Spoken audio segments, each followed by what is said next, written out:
E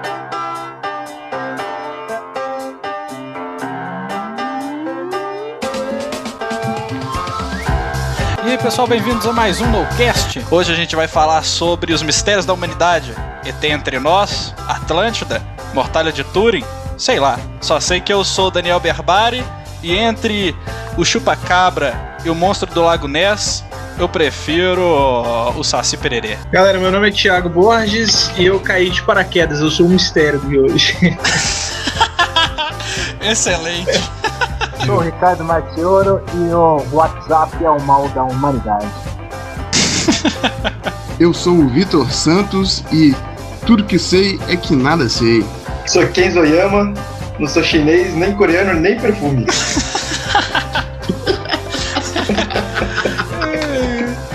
Então vamos começar com o primeiro assunto. Todo mundo sabe um pouquinho desse assunto, né, cara?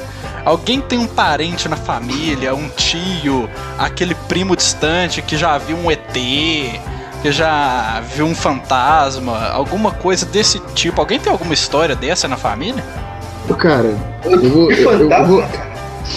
Você viu o fantasma, Kenzo?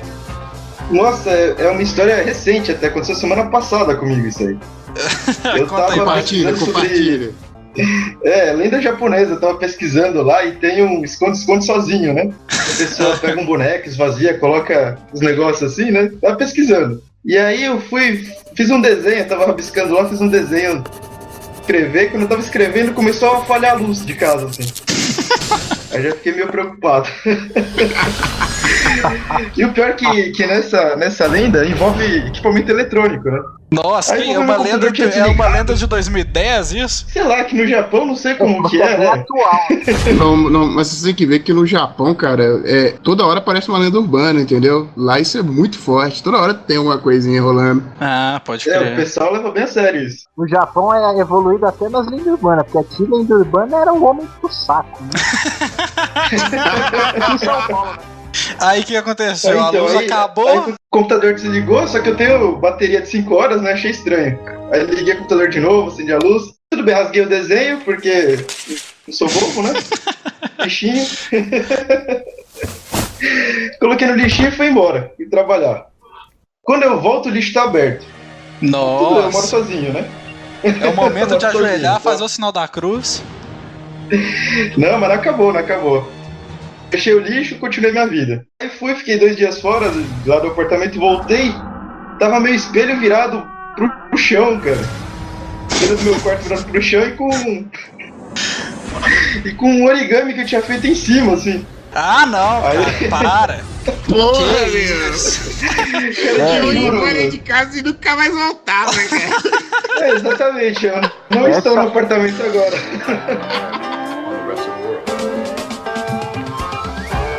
Eu fico intrigado, cara, porque toda mão que eu tô mexendo na internet, o pessoal que mexe na internet sabe, todo mundo que fica olhando esse site de curiosidade e tal, uma vez ou outra acaba caindo no link do tipo calendário maia e fim do mundo, que aconteceu agora em 2012. E é claro que muita gente ficou preocupadíssimo com isso. O fim do mundo não chegou a acontecer. Não, o fim do mundo tá pra acontecer há milênios, né, velho? Então, o fim do mundo começou quando a raça humana Ele já partiu. começou há muito tempo. É que você fala de um jeito que, pô, o mundo acabou ano passado, mas a gente tá aqui ainda, tá ligado? Não, cara, porra. Essas coisas do tipo, como uma civilização tão antiga tem um conhecimento tão apurado do universo, sabe, cara? Eu acho isso muito interessante. Aí, pesquisando nessa área, eu sou meio que quando eu pego um assunto pra ir, quando eu não tô com muito medo e um cagaço, aí eu tento ir o mais fundo possível no assunto, né? E sempre nessas partes aparece alguém, um ufólogo da vida, um Zé qualquer falando sobre a humanidade e o contato extraterrestres. Eu acho isso. Primeiro que eu acho que vida extraterrestre é uma coisa que indiscutivelmente é possível num universo tão enorme igual a gente vive. Eu acho que matematicamente falando apesar das chances serem poucas, elas existem. Então. Se você parar pra pensar, não é nem pouco. A chance matemática é bem maior do que. A chance matemática da chance matemática tender para o maior e não para o menor é muito maior, entendeu? Não, mas é quase certeza, já é provado isso matematicamente, né? Pelo tamanho do universo, né? Cara, pelo tamanho da nossa galáxia. Seria muito egoísmo a gente estar aqui só uma sozinho, questão. cara. Seria muito egoísmo. Então, mas é só uma questão de você ter um planeta, uma posição relativa e tamanhos relativos, ter a mesma estrutura da nossa galáxia. Se estiver nem perto, nem longe demais de um Sol, ali aquele planeta ele pode chama a zona habitável, né, cara? Que, na verdade, a gente já achou um planeta desse tipo. Um não, que porra, vários.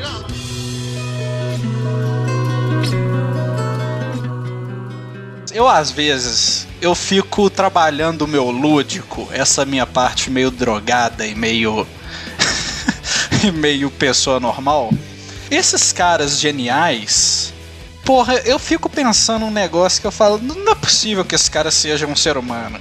Porque eu não me vejo numa capacidade de raciocínio tão grande, velho. Eu acho assim, esses caras que eram pensadores dessa época aí, eles tinham muito tempo livre pra pensar, pra sim, pô. Na época não existia computador, Facebook. Uma velocidade tão grande que a gente não... Cara, tem gente que não lê livro porque só fica no Twitter. E pensando por esse lado de vida extraterrestres, vocês acham que ao menos existe 1, 2 ou uma comunidade de 10 ETs que vivem aí, aquela parada de nova ordem mundial, o pessoal controlando a Terra?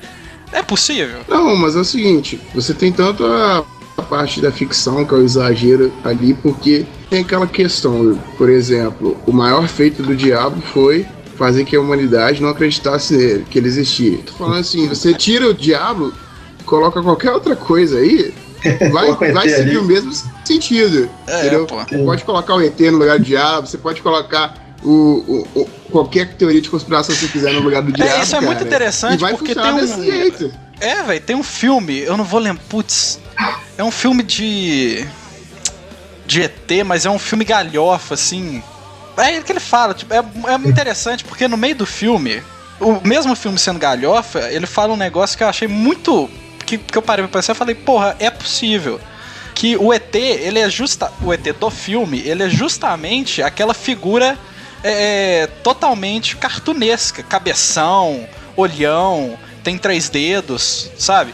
E os caras perguntam e falam assim, porra, mas isso é muito mais comum do que eu imaginei que você fosse. Aí o ET responde...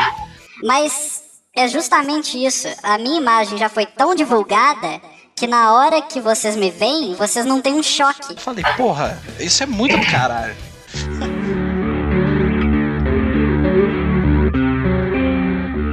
A gente, antes de começar a falar antes de iniciar a gravação, a gente tava falando de Ragnarok e tal.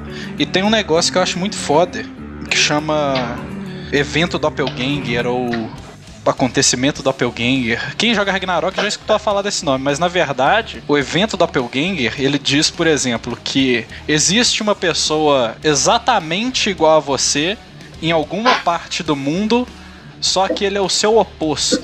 É como se fosse a matéria e a antimatéria, sabe? Pra balancear a existência dos dois seres. E eu tava vendo um negócio assim, porque na minha escola tinha um cara extremamente parecido comigo, cara. Era um negócio absurdo. E eu fui ler sobre isso esses dias e falei, será que essa merda é verdade? Mas aí no caso era em outra dimensão, não era na mesma, entendeu? Não, na mesma dimensão, no planeta Terra mesmo. Diz que é na mesma, né? E Pô, diz que não podem se encontrar os dois, né? Sim, pô. Senão, né, se um é anti, aí vai explodir, sei lá, os dois vão morrer. Uma coisa assim. Na hora que eles forem apertar a mão, acontece uma explosão atômica, né, cara? Não. Isso aí é se o passado e o futuro se encontrar. Se o seu eu do futuro voltar e te encontrar, dá merda, entendeu? Pô, mas aí eu tô ferrado. Se eu encontrar alguém parecido comigo é fácil. Eu vou no Japão.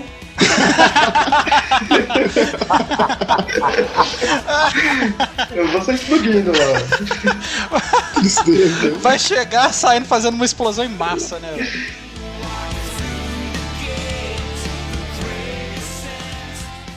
Viagem temporal seria um negócio do caralho, né? Porque se você parar pra pensar, o presente que a gente estaria vivendo é o futuro de um passado que pra um cara do futuro, viajando no tempo, pode ser o presente. Eu não sei se vocês conseguiram me entender. Nossa, foi complexo, né? Beleza, o cara quando ele sai do futuro e vai pro passado, o passado passa a ser o presente dele. Isso.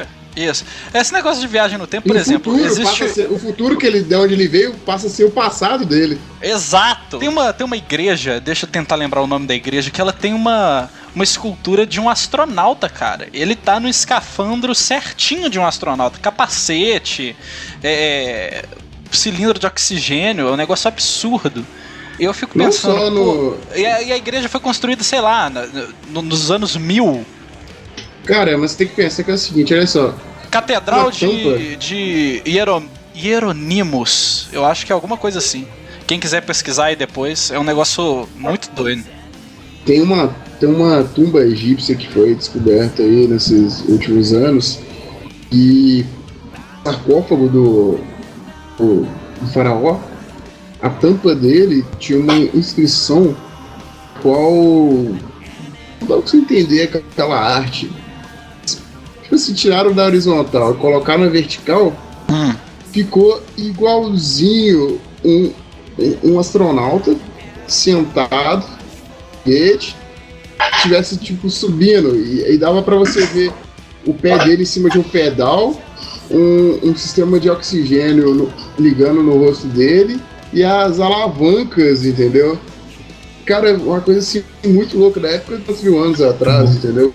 Então, aí, nessa merda eu fico pensando, cara, não tem como que eles pensaram em sei lá, máquinas, naves espaciais pra ir de um planeta. Claro que, porque quando você pega nessas civilizações antigas, eles vão pensar numa coisa muito mais mitológica e religiosa do que numa coisa científica, até porque não tem coisa científica pra se fazer não. Ainda que essa catedral é realmente assustador, esse astronauta. Tu tá vendo, pô? É um negócio muito, muito, muito, muito atual. Vocês já ouviram falar da teoria dos deuses astronautas? Cara, eu já ouvi falar tanto disso que eu não procurei saber. Eu fiz um trabalho na faculdade de religião com um cara até que eu não conheço, não. A professora meio que me jogou assim no grupo.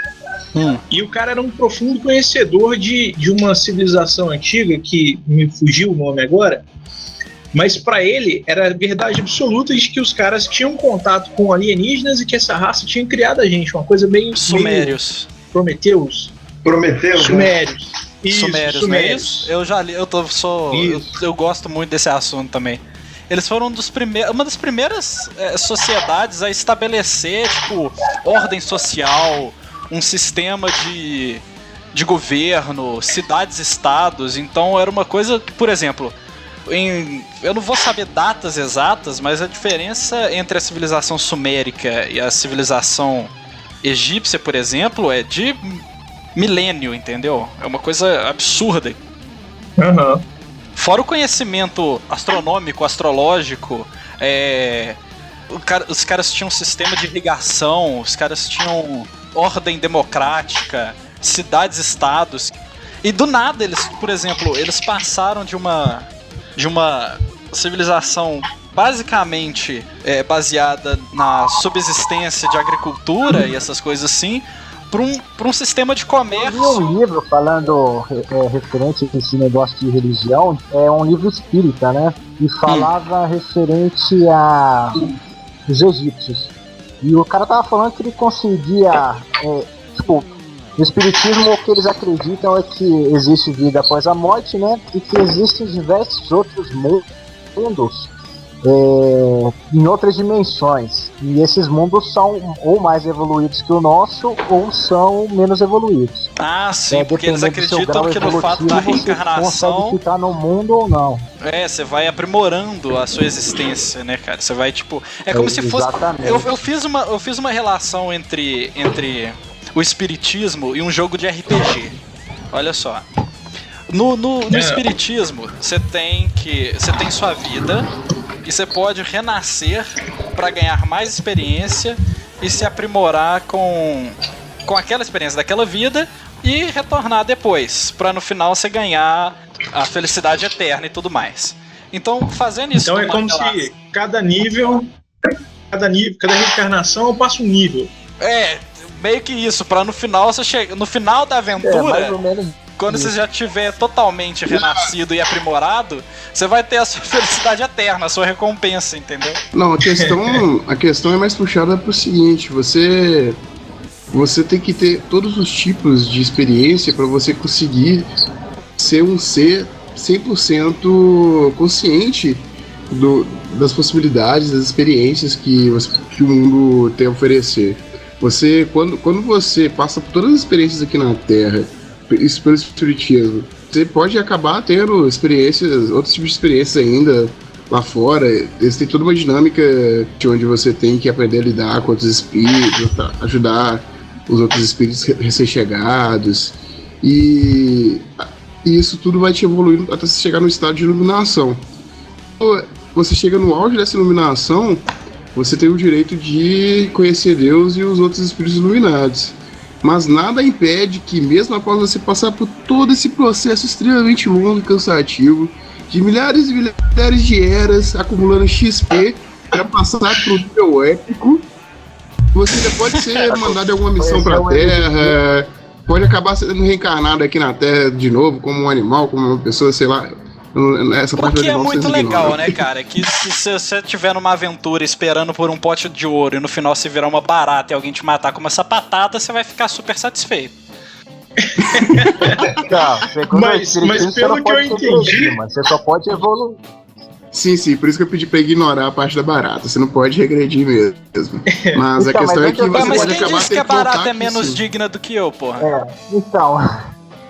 Não, e a barata pode ter um propósito especial também. Pode sobreviver a bomba atômica, por exemplo. É sobreviver a tudo. Poderia ser uma explicação para certas tecnologias que eles tinham antigamente e ninguém consegue explicar. Porque se você era um ser evoluído, aí vai colonizar, por exemplo, um planeta, você tem que mandar outros seres que possam fazer que esse planeta que seja menos evoluído conseguir uma evolução. Então aí é uma explicação que eles dão porque que os caras conseguiam ter uma tecnologia que hoje ninguém consegue explicar como que eles tinham naquela época. Isso levanta novamente a questão da teoria dos deuses astronautas. Quem quiser dar uma olhada depois nela, pode comprar o livro do Eric von... Tá o merchan de graça? Não sei pronunciar essa porra. O cara é fora, merece um merchanzinho. O nome do livro é Eram os Deuses Astronautas. A teoria... muito bom. A teoria basicamente se resume ao fato de que provavelmente existe uma raça extraterrestre que já visitou a gente no passado e que interferiu no nosso processo evolutivo. E eu não discordo dessa teoria, cara. Eu acho ela bem possível e em certos momentos provável. Eu não vou falar plausível, mas vou falar provável. Pois é, porque olha só, primeira coisa, quando você pega a obra de Charles Darwin sobre a evolução das espécies, você percebe que ele chega num momento em que ele simplesmente diz: eu não tenho recursos tecnológicos para poder explicar o famoso elo perdido. Para explicar a evolução dos humanos. Então eu vou deixar para gerações futuras tentarem explicar isso. Quando você pega e analisa a obra dele, né, o Charles Darwin, vai ver que ele consegue explicar de onde veio as etapas, os períodos prováveis de evolução, de transformação de todas as espécies, mesmo do ser humano. Porque em um período de tempo muito curto, o nosso cérebro ele evoluiu absurdamente e todas as nossas capacidades juntas. E você tem várias teorias de, por exemplo, que os extraterrestres podem ter vindo aqui e misturado a nossa genética com a genética deles. Na questão da evolução do cérebro, eu vi um vídeo do TED. Eu acho que eu vi o mesmo vídeo, que o cara explica que a evolução que teve no cérebro humano é impossível. Não, a que eu vi não foi brasileira, não. Eu tô tentando achar esse vídeo que eu falei, que nesse vídeo é um doutor americano, ele coloca as fotos do crânio de duas partes da evolução do ser humano, assim, esqueci o nome do momento exato que ele coloca. E ele fala assim, essa evolução, em tese, aconteceu em tantos anos. Porque isso é impossível. O correto seria que existisse pelo menos mais 2 fases de evolução entre esses dois aqui. As 2 fases não existem. A gente não encontra registro disso. E aí eu acho que é nisso daí que encaixa a parte das experiências genéticas extraterrestres. É exatamente aí que tem uma explicação lógica que eu vi dessa doutora da faculdade, acho que é da Universidade Federal do Rio de Janeiro. Cara, quando uma pessoa entra pra palestrar no... Cara, presta atenção. Quando o cara entra pra palestrar no TED, ele não tá fazendo uma palestra amadora. Ele tá ali palestrando pra doutorados, pra mestrandos, pra pós-doutorados dos assuntos. Ele não tá ali de brincadeira. Então, o vídeo que eu vi lá no TED é de uma professora ou doutora ou mestrando brasileira da Universidade do Rio de Janeiro, se eu não estiver errado, e ela falando que a evolução do cérebro humano, ela se deu por um fato que a gente tem de diferente do resto de todas as espécies, que é saber cozinhar a comida. Porque no momento que o ser humano aprendeu a cozinhar, ele não precisava mais gastar, vamos supor, 8 horas por dia comendo, entendeu? Porque a faixa de linha de desenvolvimento cerebral de várias espécies, roedor, mamífero, pássaros, essas coisas assim. Por exemplo, para você ter um cérebro de roedor do tamanho do cérebro humano, um roedor hoje, para evoluir o cérebro até a capacidade de um cérebro humano, ele teria que passar 18 horas por dia comendo para fornecer energia para esse cérebro ser capaz de desenvolver. Por que o nosso cérebro é tão mais evoluído num período de tempo onde que os outros cérebros não conseguiram desenvolver do mesmo tanto? Porque a partir do momento que a gente aprendeu a cozinhar, a quantidade de energia que o cérebro precisava passou a ser consumida em muito menos tempo, em uma quantidade maior, entendeu? Você cozinhava, por exemplo, você tinha o trigo, que ao invés de você comer o grão, você fazia o pão. E essa parte toda ajudou o cérebro humano a ser capaz de desenvolver mais. Olha que interessante. Eu não sei se vocês já viram, mas das animações da Disney que eu mais gosto de todas é Atlântida, um Reino Perdido. Vocês já viram? Já vi. Não. E tem uma... Não perdi meu ponto. Nunca? Atlantis. Lembrei, Atlantis, a Lenda do Reino Perdido, alguma coisa assim. O Império Perdido, da Disney, que eu gosto muito. Será que existiu mesmo, velho, uma civilização no meio do oceano, super evoluída? É possível? Eu acho o seguinte, cara. Eu acho que, considerando o contexto que a gente estava tratando antes, dessa adaptação genética que outra raça pode ter trazido pra gente, eu acho que é possível sim. E a coisa já fica um pouco mais esquisita. Se eu considero que é possível, eu tenho que considerar também a possibilidade dela ter afundado, dela ter existido e afundado. Partindo do pressuposto que ela existiu, né? Eu posso partir do mesmo pressuposto que ela foi engolida pelo oceano. Aí é que a coisa fica esquisita, porque a gente já mistura outras várias lendas de outras mitologias e religiões que passaram ao redor do mundo, algumas até sem contato, mas que tratam o mesmo fato, que é a do grande dilúvio. Sobre o dilúvio, exatamente. A questão de Atlântida, você teve muita pesquisa ao redor disso. Algumas eu achei que ficaram muito toscas. Por exemplo, uma cidade ali perto de Tebas, na antiguidade, na tenda dos deuses gregos, e rolou uma erupção vulcânica, e eles eram um pessoal com tecnologia marítima e de construção civil boa, mais avançada do que a maioria do pessoal da época. Aí explodiu o vulcão, aí rola maremoto, rola aqueles impactos todos, as cinzas, e soterrou a cidade no fundo do mar, entendeu? E você tem várias outras teorias ao redor disso. Inclusive, recentemente foi escrito um livro, cara, muito tenso sobre a Atlântida, falando muitos detalhes, pegando essa questão que você comentou aí de. Você lembra o nome do livro? Várias coisas diferentes. Não, acabei de esquecer o nome. Mas eu tenho os favoritos do meu notebook, depois eu vou olhar. A gente coloca na descrição do podcast. Então o nome do livro vai estar aí na descrição, quem quiser olhar. Beleza. Você tem isso de que várias culturas tratam de similares, de uma civilização que desaparece, que é engolida. E recentes pesquisas e achados também, não diretamente ligados à Atlântida, revelando civilizações que a gente nunca soube que existiram e que tinham um nível tecnológico maior do que as civilizações que existiam naquela época. Aí com certeza. Tem aquelas ideias que eventos naturais ou então até mesmo extraterrestres podem aniquilar uma civilização inteira. Vocês sabiam que acúmulo, qual que é a matéria da bomba atômica mesmo? Urânio? Depende da bomba, mas acho que é urânio, sim. Então, o urânio, ele é tratado... Você precisa de níveis de pureza de urânio para ter a capacidade de fazer uma bomba atômica de sei lá quantos megatons. Você refina o urânio. Teve algum evento aí que disparou o interesse da comunidade científica de procurar mais sobre isso? Era a conclusão de que você tem um depósito muito grande de urânio numa região.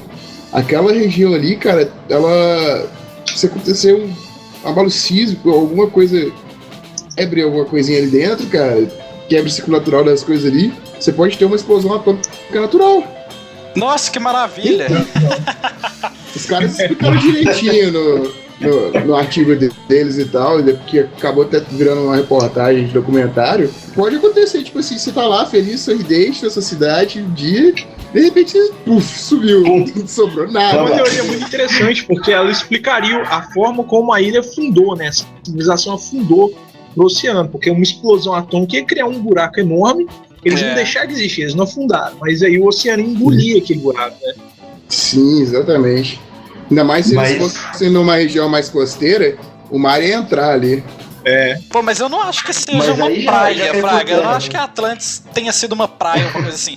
Mas sim uma civilização construída no oceano. Fraga, tipo Dubai, aqueles caras que aterraram a porra do oceano lá e fizeram a... Não, eu sempre imaginei como uma ilha muito grande.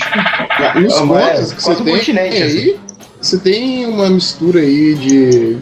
Acho que até por causa do nome, mistura Atlântida com o Oceano Atlântico, uma coisa do tipo, mas a ideia principal da Atlântida é que eles eram uma civilização. A civilização pode ser composta de um continente ou de uma cidade pequena, ou uma cidade grande, tem o tamanho de São Paulo.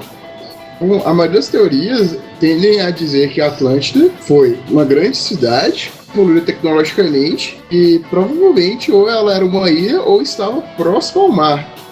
Ter sido engolida por algum tipo de catástrofe natural, entendeu? Realmente você mistura muito a fantasia quando você começa a dar uma estudada em Atlântida. Eu lembro que no filme desse que eu vi da Disney, ele tem uma referência, não é nem sutil. Eu não sei como é que chamam esses veículos no filme, mas umas motos de energia? São não umas motos, né? São uns veículos voadores que aparece em entalhes maias, astecas, no hinduísmo, que é chamado de Vimana, se eu não estou enganado. E esses Vimanas, eu vi um cara que pegou esse projeto que estava muito detalhado numa escritura hindu, e ele reproduziu isso num entalhe real.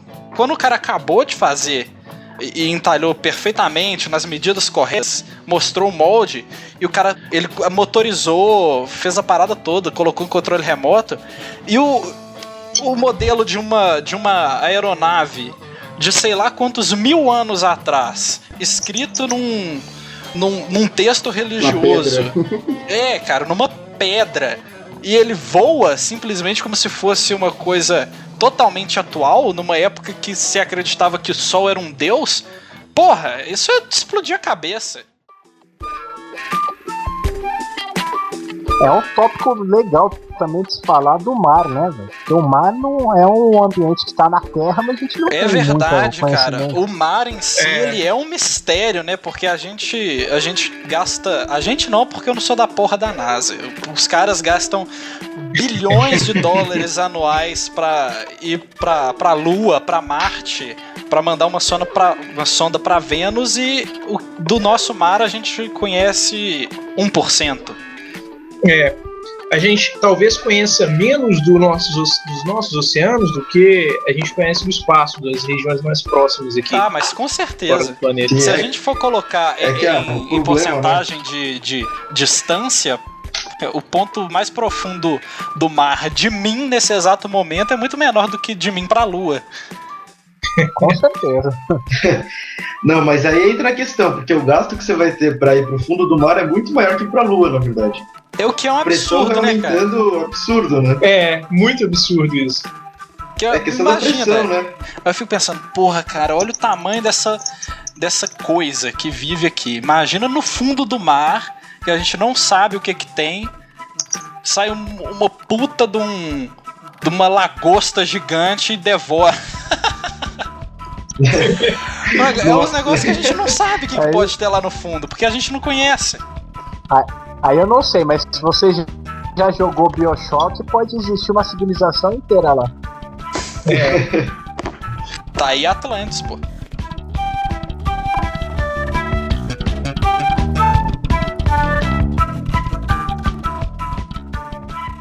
Vocês sabem o que é a mortalha de Turing? Não.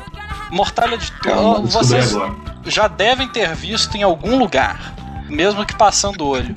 A mortalha de Turing, ela é um pano, o qual tem impresso nesse pano uma silhueta e um rosto de um homem. E que é... Que acredita... exatamente... Cara, se você olhar...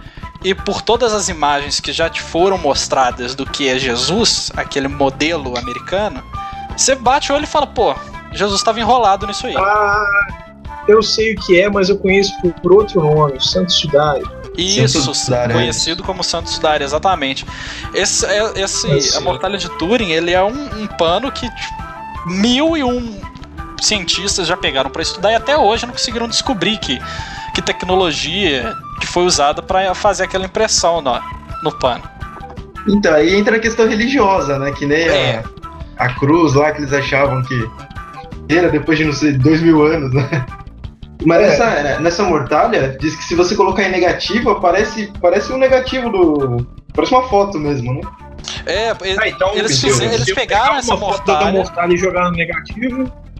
Não sei, mas eu vi que eu acho que foi até no Discovery ou no, sei lá, algum desses canais de documentários assim, que eles pegaram a mortalha, colocaram, imprimiram ela, né, tacaram ela digitalizada num computador, depois fizeram um algoritmo para transformar aqueles dados impressos na mortalha em uma imagem 3D.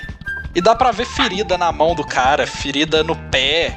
Então a relação que você faz com aquela imagem é direta, né, cara? Mesmo que você não seja uma pessoa religiosa, você vendo aquelas informações sendo trazidas pra você, como ferida na mão, o cara dava pra perceber que ele usava uma coroa de alguma planta, ferida nos pés, enrolado num pano, pô.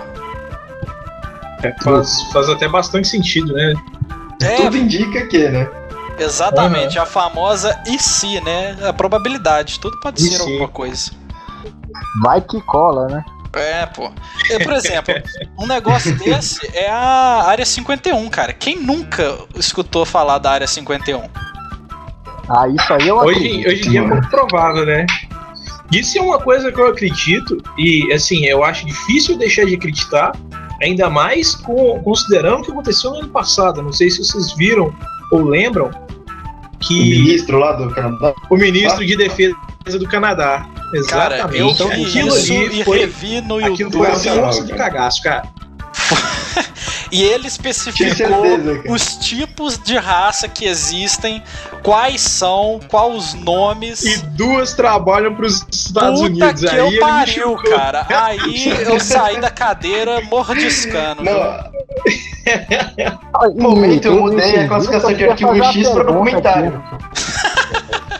Pra Exatamente. vocês. Por que vocês acham que não existe uma base na Lua? Pô, pois Ah, é, eu- né? eu- Obviamente, não existe porque uma base? dá pra ver ela toda, né, velho? A Lua, a superfície dela. Não, mas a questão não é nem ver, pô, porque é óbvio. Se eles fizessem, eles iam falar, ó, galera, estamos Isso é fazendo uma subterrânea, porra de uma base na Lua. Fraga, pra isso E a bandeira dos Estados Unidos, que ninguém nunca viu lá. Vamos Aqueles caras, colocar né, um velho? binóculo Aqueles caras. virado pra Lua e eu quero achar a porra tá do- ligado? Eu não tô querendo gerar polêmica, não. Eu tenho um telescópio aqui e eu nunca vi. Você não tá entendendo, velho. Mesmo estando no vácuo, o vento levou. Boa. Pois é, velho. Mas por que você acha, Ricardo, que não tem uma base na Lua? Cara, eu não consigo explicar isso. Você coloca aí desde as Apollo que explodiram e tudo mais. Você vê que o projeto mesmo de ir até a Lua meio que miou, né? Você fala os seres Agora humanos. uma explicação pra isso eu não tenho uma explicação. Eu entendi. Então, A mas eu acho pergunta curioso, meio cara, que eu acho seria, então, curioso. por que pararam de tentar enviar seres humanos pra Lua e começaram a enviar só sondas, né? Tem um aspecto interessante sobre isso aí, que é o seguinte. Sei. Vamos considerar que os Estados Unidos realmente levou o homem à Lua. Uhum. Os gastos que eles tiveram só pra ter a propulsão pra sair da Lua, depois que os caras pousaram lá, era muito alto.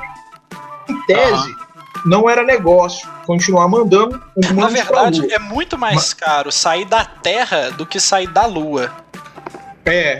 Mas o projeto como um todo, se sair da Terra, pousar na Lua e sair da Lua e voltar, era algo que não parecia mais tão interessante. Mas se eu não me engano, me corrijam se eu estiver errado, recentemente a China apresentou um plano de Sim. voltar à exploração lunar. Sim. Se eu não me engano, foi no final do ano passado. Olha só, você pode ver também que tem a questão de que os caras preferiram colonizar Marte primeiro do que colonizar a Lua. Vocês viram aí esse projeto bilionário aí de mandar pessoal lá, uma viagem só de ida pra poder colonizar Marte, né? Esse negócio que você falou deles preferirem Os colonizar ufólogos Marte dizem primeiro, que na verdade, um acordo.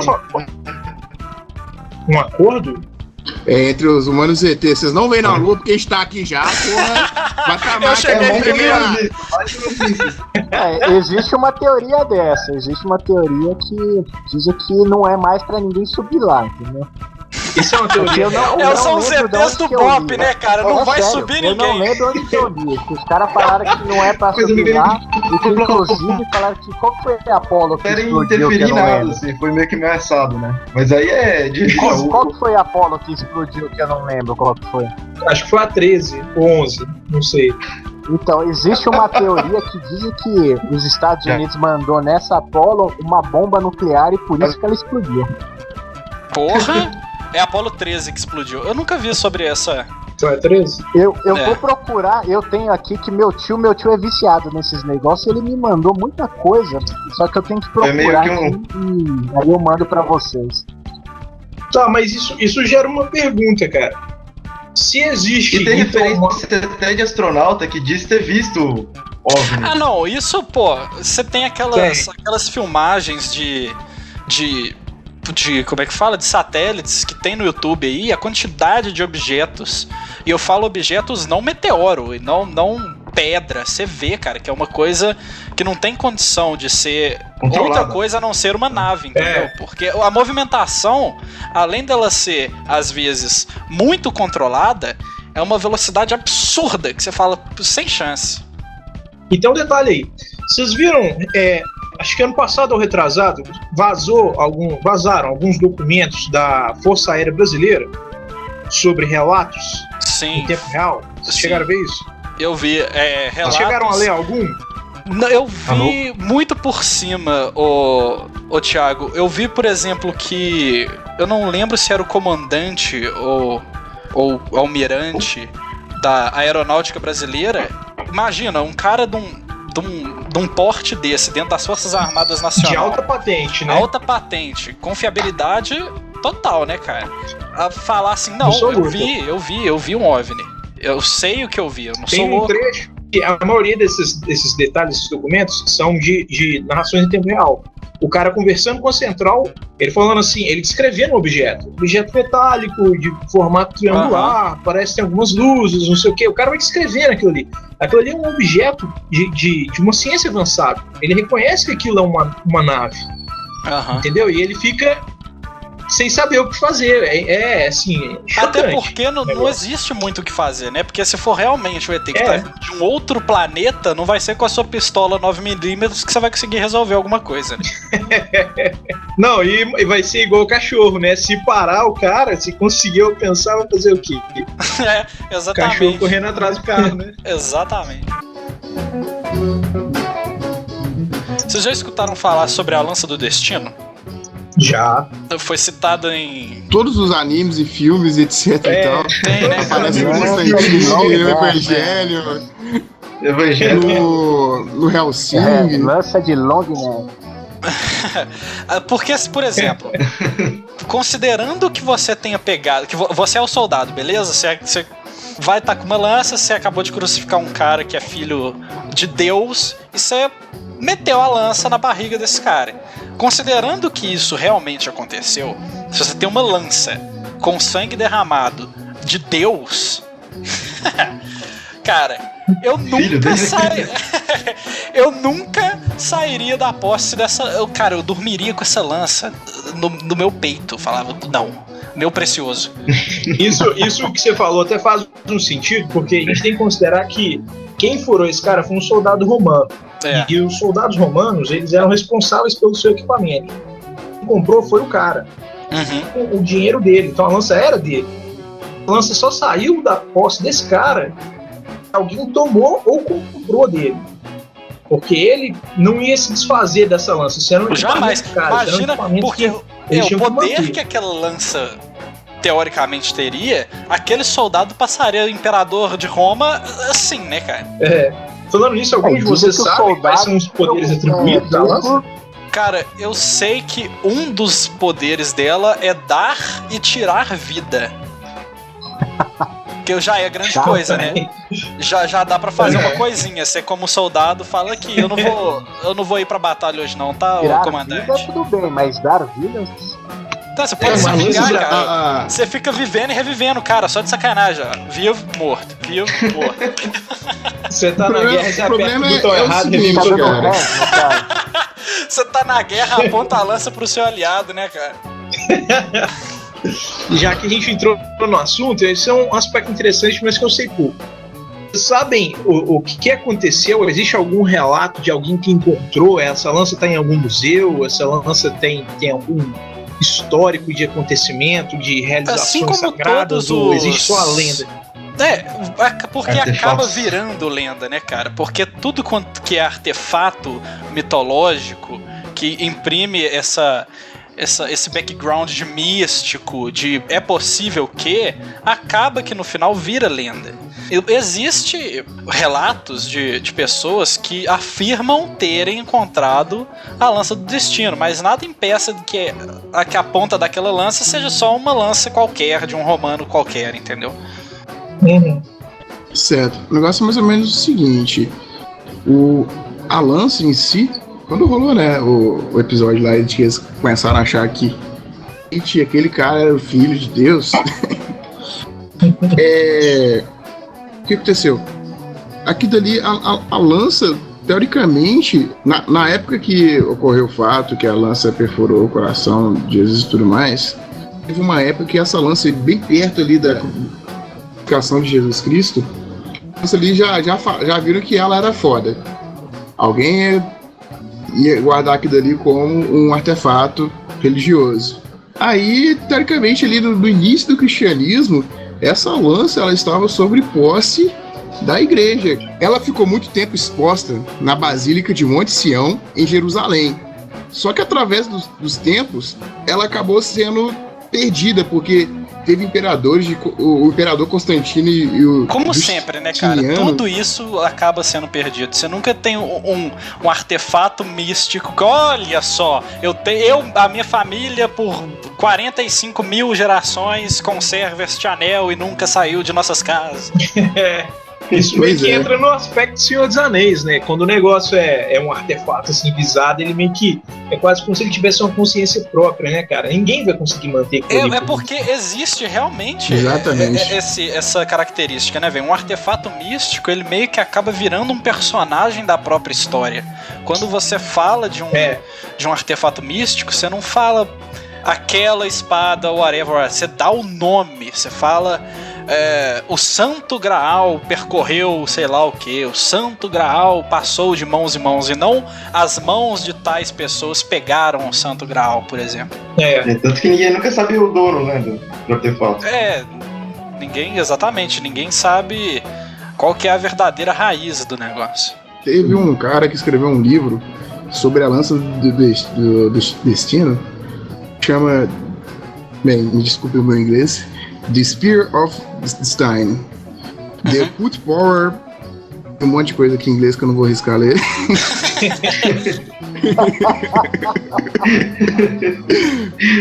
Por esse livro, no final das contas, o cara chegou à conclusão de que a lança chegou aos Estados Unidos. Cara, Quando eu vejo alguma coisa assim que fala que foi para os Estados Unidos, eu falo, mainstream demais, pelo amor de Deus. Tô lendo aqui o livro que o cara puxei. Não façam isso em casa, criança, mas eu puxei o livro aqui na internet. Diz que realmente a lança chegou aos Estados Unidos e foi o que transformou eles do nada na maior potência mundial. Poucos meses eles desenvolveram e utilizaram a bomba atômica e... Mas aí fica a pergunta, por que as outras civilizações que tiveram o poder da lança também não viraram superpotências? Eles foram humildes demais pra falar, não quero ser a maior potência do mundo, pra quê? Mas saca só. Mas saca só, o final do livro vamos aqui... Vamos chamar aquele cara verde que voa, aquele outro que usa cueca por cima da calça e vamos ser bonzinhos. Mas no final do livro aqui, parece que ela foi retornada para Viena, cara, na Itália.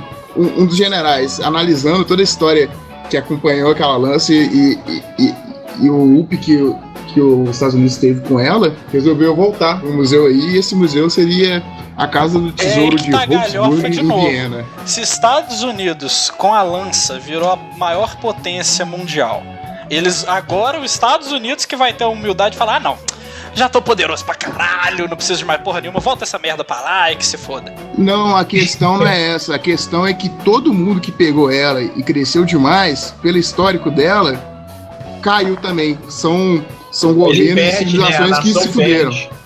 A nação, no final, a nação acaba se fudendo. Então, pra poder, já tá tipo foda. Então, pra que ela puxa com essa porra aqui? É tipo um nível de poder. Todo mundo se fudeu. Olha, até esse limite você pode ser um super poderoso bonzinho. Passou daqui, o super poder é apenas para o mal. Se você pega, por exemplo... Isso é plausível, cara. Poder demais sempre sobe a cabeça, isso é plausível. É aquele velho ditado, né, cara? Entregue o poder. Eu não sei como é que é o ditado arrisca, mas faz muito sentido. É mais ou menos do tipo: dê poder a alguma pessoa e conheça realmente quem ela é. Nossa, esqueci quem falou isso. Mas foi um americano importante na história dos Estados Unidos. Pô. Puta merda. Esse é o momento que a gente taca no Google. Olha as coisas encaixando aí, hein? As coisas estão encaixando. Eu puxei a vertente, começou, ó. Tá sentado lá, gente? Monolito de pedra, o cara sentado no Capitólio. Abraham Lincoln? Abraham Lincoln. O caçador de vampiros.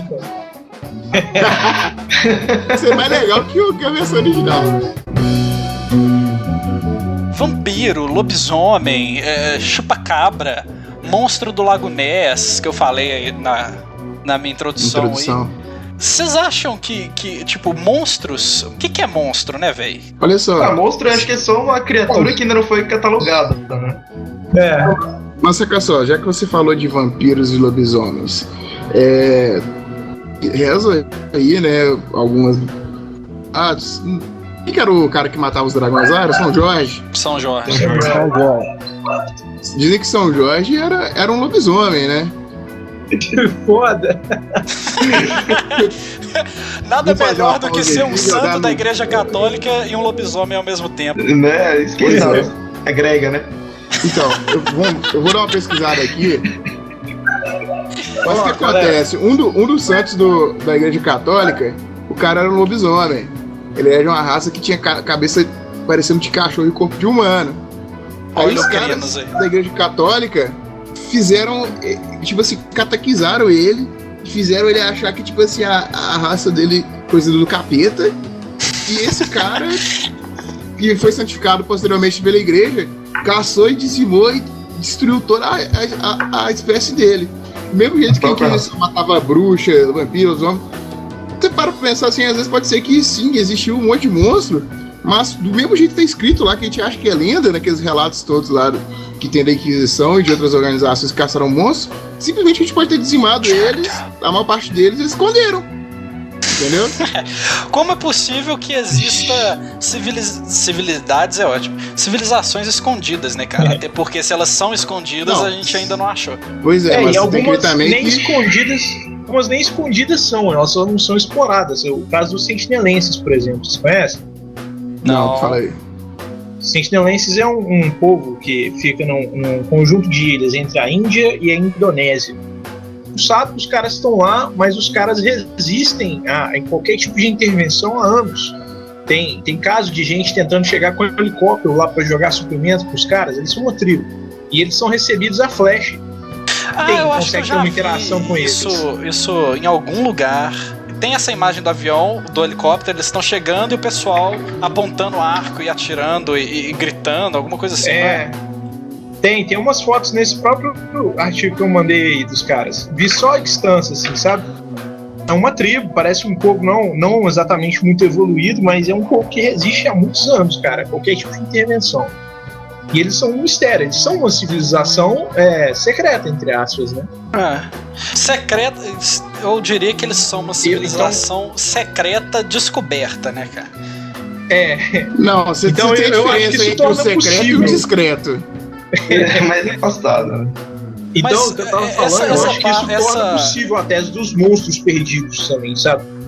Não, até que não sei, porque olha só, esses sentinelenses, eles são agressivos com essa tentativa de aproximação, meio que deve ser uma coisa, uma autopreservação, mas não no intuito deles saberem que esse contato pode ser prejudicial. Até porque se você é uma civilização que nunca teve contato com outro tipo de pessoa que não fosse aquele seu padrão que você já está acostumado a ver, com certeza o ato do estranhamento vai fazer com que aquela civilização tenha uma posição defensiva, entendeu? Não, é como qualquer ser humano que não conheça alguma coisa, quando você não conhece, você teme. Então esse ato de temer eles querem defender essa...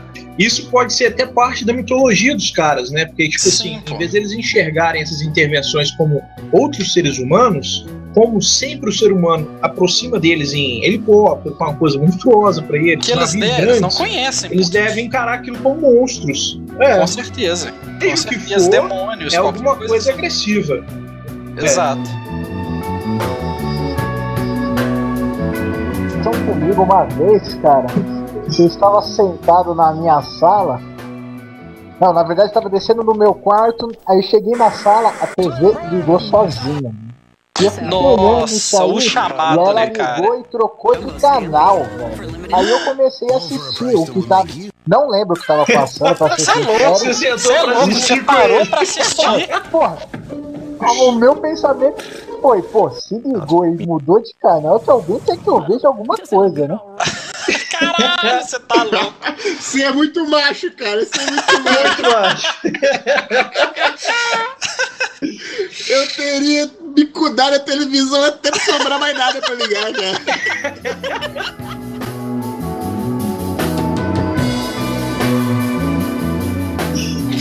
Vou contar um caso pra vocês. Teve uma época que o meu computador ficava na copa aqui da casa, e a copa ela dá direto pra cozinha e não tem uma parede separando, tem só um balcão. E o meu computador, ele ficava na mesa de uma forma que eu ficava de costas pro balcão. Então, pra alguém interagir comigo enquanto eu tava de fone ali, a pessoa geralmente me cutucava, né? Encostava nas costas. Nossa, não, já sei o que você vai falar, cara. Você tá louco. E Você época tá louco. de Você internet sentiu um discada, cutucão. exatamente, 3 horas da manhã, conversando no MSN, uma Jesus. mão com 5 dedos abertos encostou nas minhas costas e me chamou.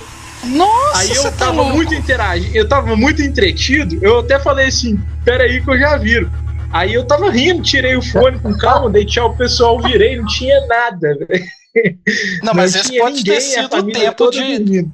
Ai, tava todo mundo dormindo, cara.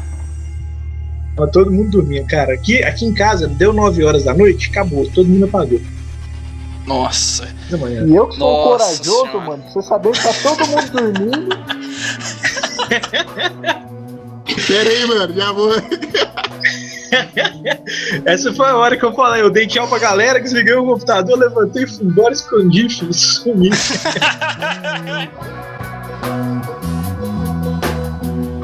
Linhas de Nazca é um negócio realmente que me impressiona, cara, porque as linhas de Nazca elas não foram descobertas, acho que desde os anos 30, 1930, quando ninguém ainda tinha sobrevoado a área. Aí a partir do primeiro momento que alguém sobrevoou aquilo ali, eles conseguiram ver essas imagens, retratando pássaro, animais, esse tipo de coisa, porque eram imagens tão gigantescas, porque do chão você não conseguia ter o entendimento de que aquilo estava representando alguma coisa.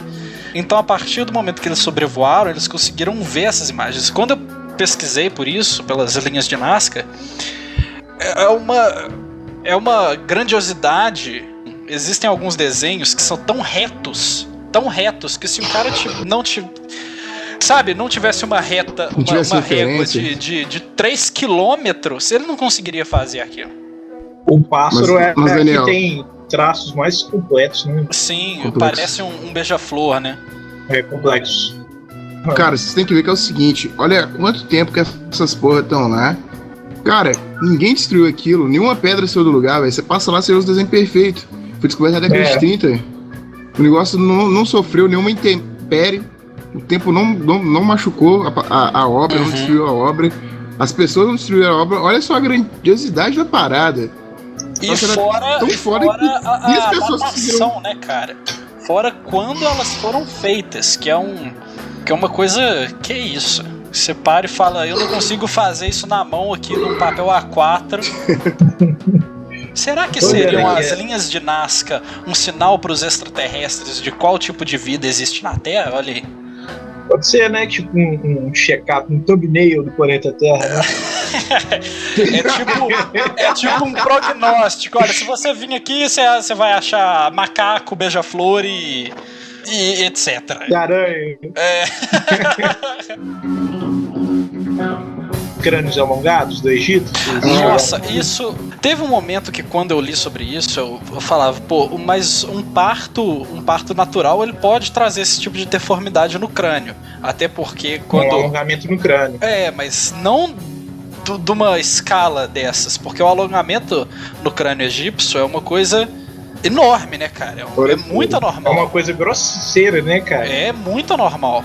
E é uma deformidade natural, não é uma coisa que eles colocaram na cabeça para a formação do crânio ao longo dos anos ter aquele formato. É uma mas formação tem umas natural. teorias ali também que dizem que isso daí... deuses, faraós e grandes personalidades egípcias, eles são representados com esses crânios alongados que eram, se eu não me engano, se eu estiver errado alguém me corrija, eram representações de status. Aquilo significava que aquela pessoa era uma pessoa importante. Sim, na verdade, esses os faraós que eram assim. Exatamente. Mas os deuses normalmente tinham cabeça de animais e outras coisas. Mas saca só, para poder pensar. Tinham crânios alongados. Sim. Pega isso daí, cara, e compara com aquela cabeça de alienígena Grey. Existem teorias de que esses canos alongados e a teoria de que os faraós se consideravam deuses, descendentes daqueles que vieram dos céus, é porque eles eram meio que uma mistura direta ali do cruzamento entre as raças dos ETzinhos com a gente, cara. Prometeu-se que o diga, né? Pois é. E isso liga àqueles outros aspectos que a gente estava falando dos saltos da evolução humana. Um daqueles pontos que, se você for numa área cheia de cientistas e começar a tocar nesse assunto, a galera fica meio assim, não, vamos falar disso não. Vamos falar de outra coisa, pô. E tudo que remete... E tudo, por exemplo, que não se tem muita explicação, você abre o lugar pro imaginário, né, cara? Quando você não tem uma coisa que você fala, olha, x mais x igual a y, você fala x mais alguma coisa é igual a outra coisa, aí que a capacidade de imaginação humana viaja. E é daí que vem as lendas, né? Stonehenge são amontoados de pedras de sei lá quantas mil toneladas em pé, né, cara? Fora as que estão empilhadas em cima das que estão em pé. Como assim? Não importa quantos cientistas pensem em quantas mecânicas que eles podem criar pensando nas ferramentas da época, eles não conseguem explicar como que eles conseguiram empilhar a pedra. Exatamente, porque qualquer tipo de equipamento que eles poderiam ter na época, eles não tinham uma porra de um trator pra levantar 20 toneladas, né? Um braço mecânico. Eu vi isso em algum lugar. Você estava lá pra ver? Como você sabe que não tem? Se eles tinham, eles guardaram muito bem guardado. Não é. Que tinha um OVNI, ele vinha, carregava as pedras, entendeu? Você tá rindo aqui, mas isso é uma das teorias que existe. Teoria realmente é uma das primeiras que a gente pensa, né? Porque a gente não tem a explicação. Porque assim existe alienígena. Se a gente parte do princípio que existe alienígena, existe naves, pô, seria o jeito mais fácil. Com certeza. Eu vi uma matéria de um pessoal que foi mais uma das pessoas que foram tentar lá ver qual que era a função daquelas pedras gigantescas no meio do nada. E o cara, ele foi, eu não sei de onde que ele tirou isso, cara, que ele foi com um martelinho, não sei de que, de pedra, de qualquer coisa assim, pra ver se as pedras de Stonehenge tinham propriedades ressonânticas, se elas ressoavam. Eu não sei se ressonânticas está certo, se elas ressoavam, se elas tinham alguma função musical. Aí o cara testou lá, deu umas batidinhas e falou que realmente elas ressoam em certos tipos de tonalidades diferentes. Pode ser que ele pensou nesse aspecto, porque uma das primeiras teorias de Stonehenge é que aquilo ali era uma área tribal e uma região para, como se fosse um templo. Então, uma região para festas, cânticos especiais e certos sacrifícios. Pedras, em tese, estariam colocadas em posições e situações diferentes para elevar o cântico do povo ali na hora do ritual, né? Mas, pô, você para e pensa, sei lá quantos mil anos atrás, de onde que eles tiraram de que amontoar um monte de pedra de várias toneladas de certo tipo de formação e aumentar a capacidade de amplificação das vozes no cântico pra... Caralho, não é possível? Cada resposta traz mais 3 perguntas, né? Mas isso aí tudo, velho, só faz lembrar daquele cara do Story Channel, velho, que com a mãozinha pro alto falando aliens. Eu não estou dizendo aliens, mas aliens. Tipo isso.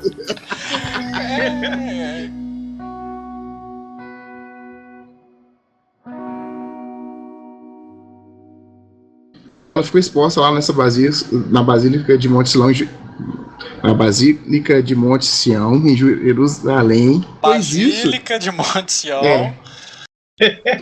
Tá. Ela ficou muito tempo exposta na Basílica de Monte Sião. Nossa!